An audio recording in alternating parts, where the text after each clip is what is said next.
Hi, hello, namaste. Myself Shankar Reddy. I welcome you all for the today's video. If you like our channel content, please do like, share and subscribe to FinTraC. In our today's video, we are going to cover two topics. The first one is what is meant by tax declaration and why we need to submit our tax declaration to our employer. And the second one is how to pay zero taxes if your salary is up to 15 lakhs. So don't skip this video, watch till completion. So as we discussed earlier, so the first point is what is meant by tax declaration. Every employer asks a tax declaration from their employees at the beginning of the financial year. So financial year starts from April and end in March. Tax declaration is a list of tax saving investments that the employee commits to make in that particular financial year. Why is tax declaration important?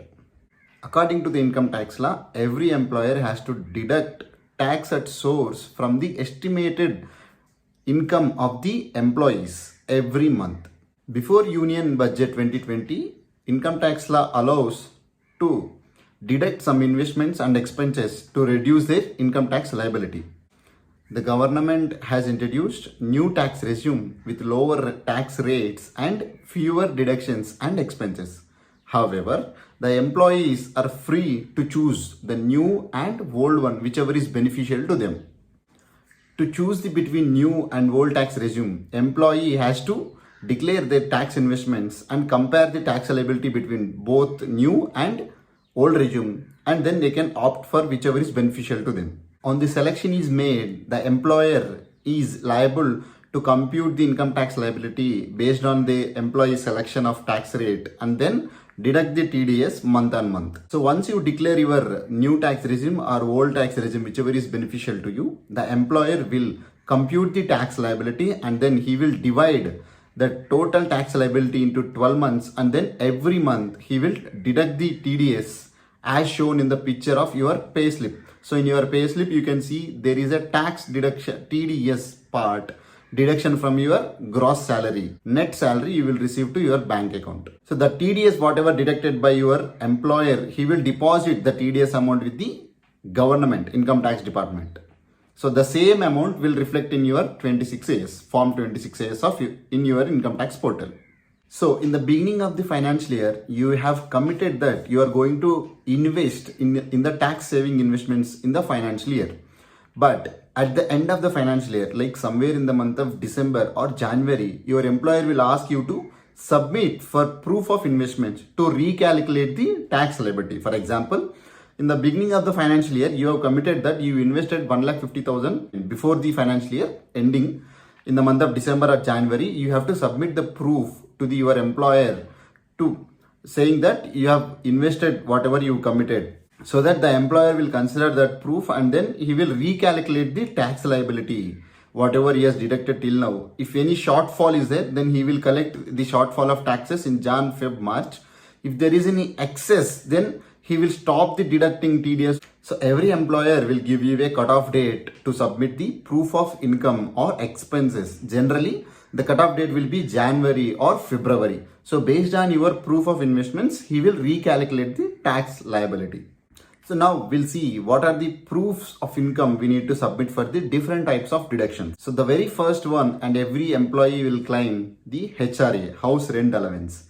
So to claim house rent allowance deductions, employee has to submit rent receipts along with the rental agreements. And if you are paying more than 1 lakh rent in a financial year, then you have to give PAN number of your owner. The second one is leave travel allowance. So these deduction you are only eligible if it is a part of your CTC. And it means that in your CTC, if there is any part of leave travel allowance, then you are eligible to claim this deduction.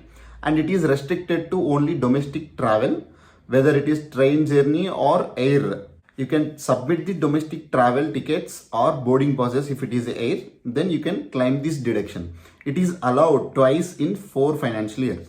And the third one is house loan EMI. So if you are paying any house loan EMI, you are eligible to take that deduction in your income tax. To claim that interest on house rent EMI, you have to submit that the certificate given by the banker along with that document declaring your ownership in the property. The fourth one is life insurance premium.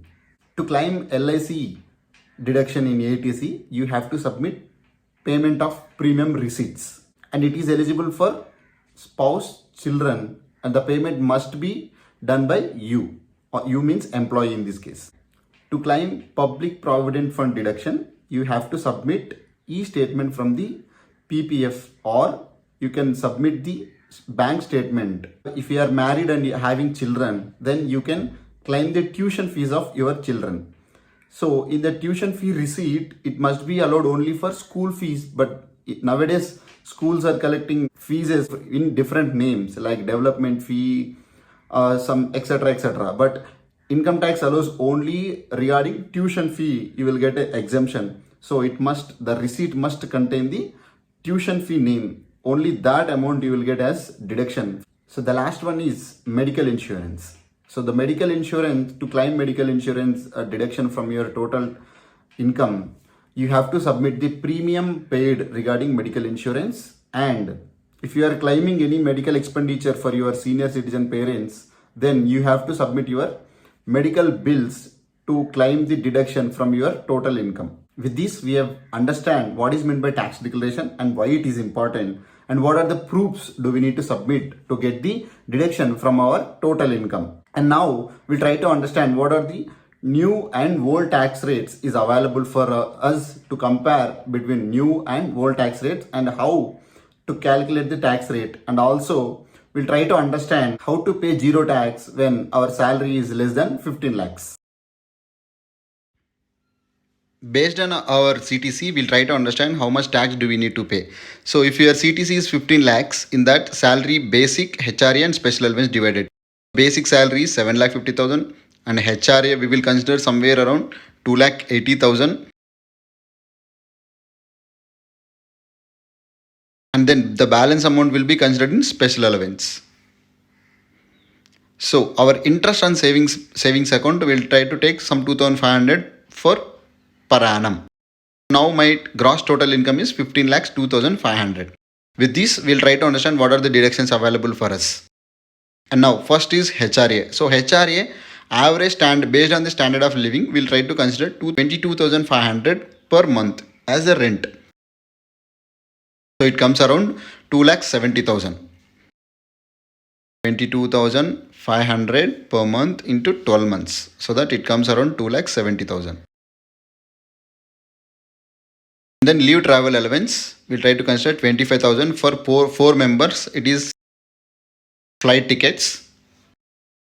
Standard deduction 50,000 is available for all employees. And then ATC PF. So PF Provident Fund is mandatory, 12% on your basic salary. So 12% we have considered. And then LIC 40,000 average investment in LIC we have considered.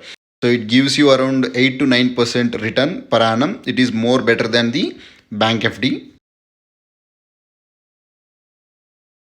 After that, PPF, it is an optional.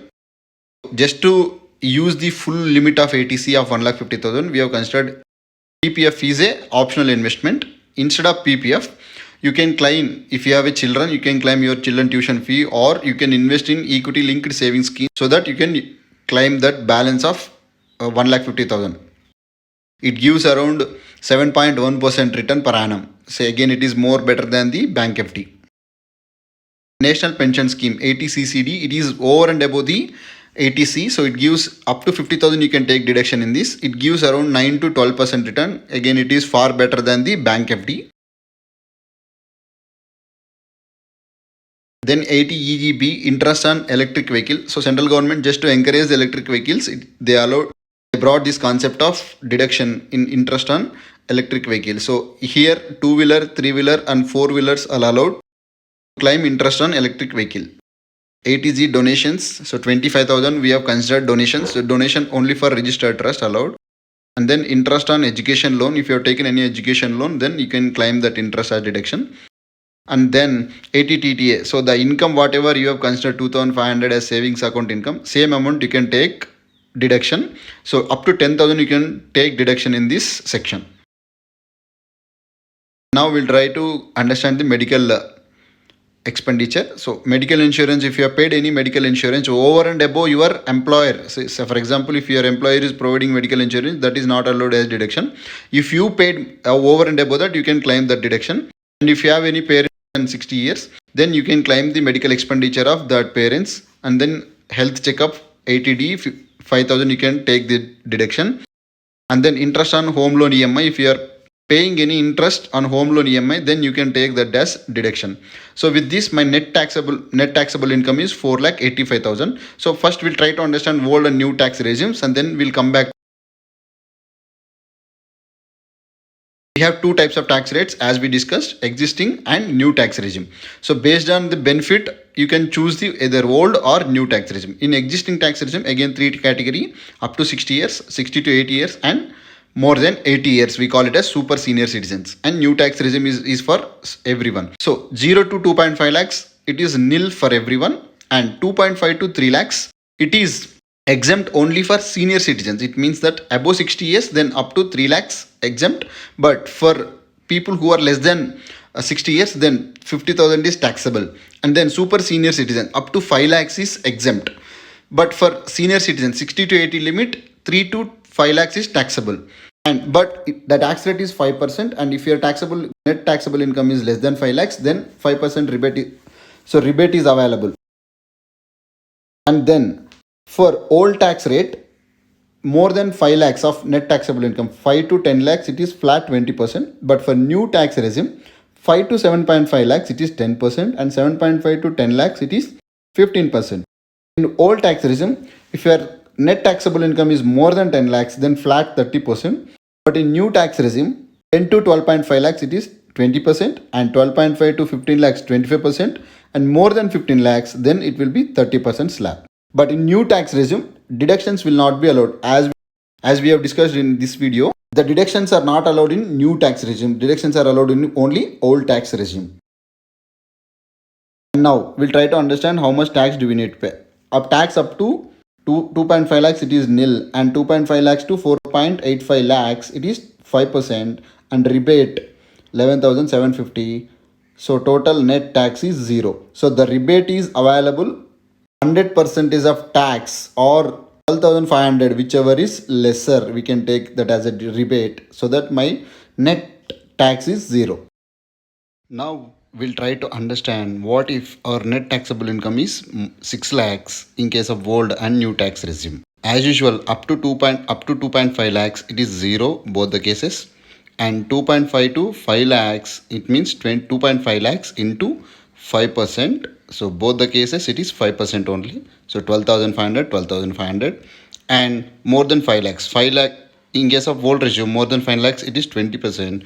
So 1 lakh into 20%. A new rate tax regime up to 7.5 lakhs, it is 10%. So 1 lakh into 10%, 10,000. Now total tax here, it comes around 32,500 in old tax regime and 22,500 in new tax regime. Here you can clearly see that new tax regime is beneficial. In new tax regime, there is no deductions are allowed. And old tax regime, you can take the deduction, so that your net taxable income will become less than 5 lakhs. Since here your net taxable income is more than 6 lakhs, rebate is not eligible. Rebate is eligible only if your net taxable income is less than 5 lakhs. If you want to choose new tax regime, then investments are not allowed. But if you have any investments, then it is advisable to choose the old tax regime, so that you can save some tax. I know that you are thinking, just to save tax, do we need to invest? But it is not just for saving taxes, but these investments will help you to retire early and earn the financial freedom before 60 years. Thanks for watching this video till the end. Please comment your opinion on this video.